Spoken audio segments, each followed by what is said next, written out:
Video शुरू होने से पहले हमारे चैनल को लाइक और सब्सक्राइब जरूर कर दीजिए। आपके एक लाइक और सब्सक्राइब से हमें बेहद ही खुशी होती है। तो वीडियो स्टार्ट करते हैं। पिछले एपिसोड में हमने देखा कि कॉलेज के सबसे मशहूर दोस्तों का ग्रुप अपने प्रतिद्वंदी रॉकी के एक डरावने शर्त को मान लेता है। उन्हें वह पूरी फिल्म 3D चश्मा पहनकर अकेले ही देखनी होती है। वे अकेले ही थिएटर में बैठ जाते हैं। सभी लाइट और दरवाजे बंद हो जाते हैं, जहां उन्हें कोई नहीं देख सकता। फिल्म शुरू होती है और अब आगे।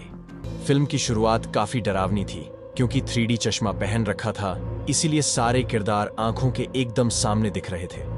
3D चश्मे से दूर की चीज एकदम आंखों के सामने नजर आती है। ऐसा लगता है जैसे वह स्क्रीन से उछलकर हमारी तरफ आ रही है। अचानक एक भयानक सा चेहरा हमारी आंखों के सामने आ गया। श्वेता और विक्रम की चीखें निकल गईं। अरे यार, तुम दोनों तो बहुत ही डरपोक हो। ये सिर्फ एक फिल्म है। 15 मिनट फिल्म चलने के बाद अभिषेक बोला, अरे यार, क्या बकवास फिल्म है, कुछ डर ही नहीं लग रहा। तभी फिल्म में दिखाया कि एक चुड़ैल लाइट हाउस की तरफ बढ़ रही थी, और जब वह सीढ़ियां चढ़ रही थी तो उसके पैरों के निशान सीढ़ियों पर छप रहे थे। तभी अर्पिता ने घबराकर थिएटर की सीढ़ियों को देखते हुए बोली, ये पैर के निशान तो इन सीढ़ियों पर बन रहे हैं, ये कैसे मुमकिन हो सकता है। विक्रम ने अपनी सीट से उछलकर सीढ़ियों की तरफ देखा तो उसे भी पैरों के निशान बनते हुए दिखाई दिए। थोड़ी देर तक श्वेता और विक्रम एक दूसरे को हैरत भरी निगाहों से देखते रहे। उनके मुंह से आवाज ही नहीं निकल रही थी।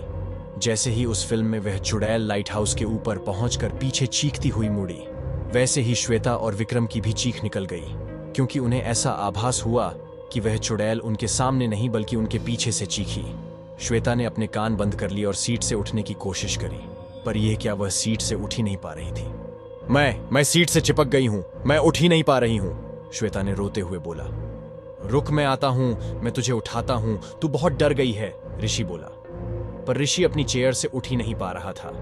अरे यह क्या, मैं खुद ही उठ नहीं पा रहा हूं, यह क्या हो रहा है। मुझे लग रहा है कि हम सब अपनी अपनी चेयर से चिपक गए हैं। कोई शक्ति है जिसने हमें यहां पर बैठा रखा है, और वह हमें हिलने ही नहीं दे रही, प्रीति ने डर कर बोला।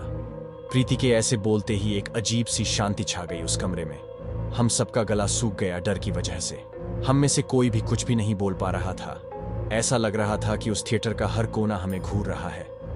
तभी एक अजीब से मास्क वाले चेहरे ने स्क्रीन से निकलकर हमारे ऊपर हमला किया। मास्क में से दिखती उसकी लाल आंखें और बाहर निकले हुए दांतों ने हमें डरा दिया, और हम सब चीख पड़े। हम सब ने अपनी आंखें बंद कर लीं।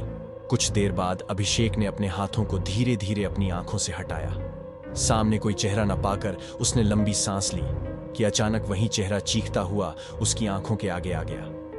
अभिषेक शायद उस दहशत को संभाल नहीं पाया और बेहोश हो गया।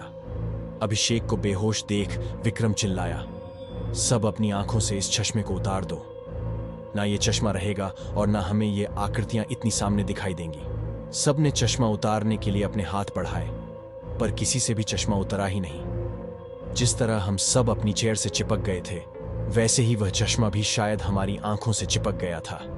तभी एक खूंखार सी दिखने वाली चुड़ैल सिनेमा के स्क्रीन से निकली और उसने अपने हाथों को हमारी तरफ बढ़ाया। हम सब दहशत और डर के मारे कांप रहे थे।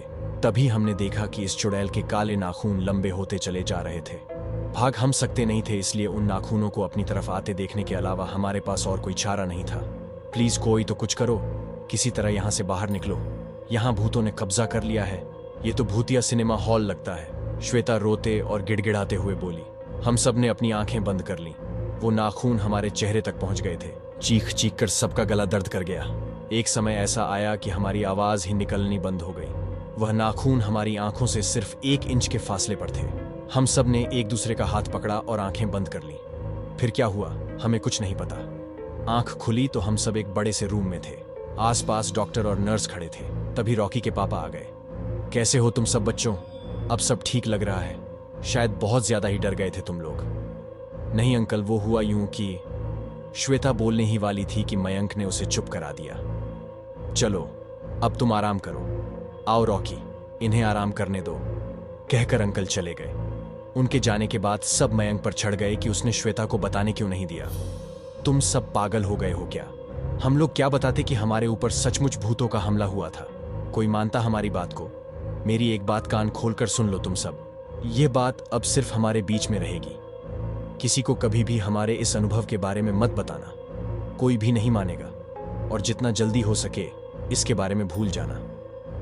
मैं आज तक नहीं समझ पाया कि वाकई में उस दिन थिएटर में हमारे ऊपर भूतों का हमला हुआ था या वह हमारी कल्पना थी या फिर हमारा डर। जो भी था, पर आज तक हम सबके जहन में वह बात अब तक बसी हुई है। तो आज का कहानी आपको कैसा लगा नीचे कमेंट बॉक्स में जरूर बताइएगा और ऐसी ही डरावनी और रोमांचक भरी कहानी देखने के लिए वीडियो को लाइक और चैनल को सब्सक्राइब जरूर कीजिएगा। मिलते हैं अगली वीडियो में।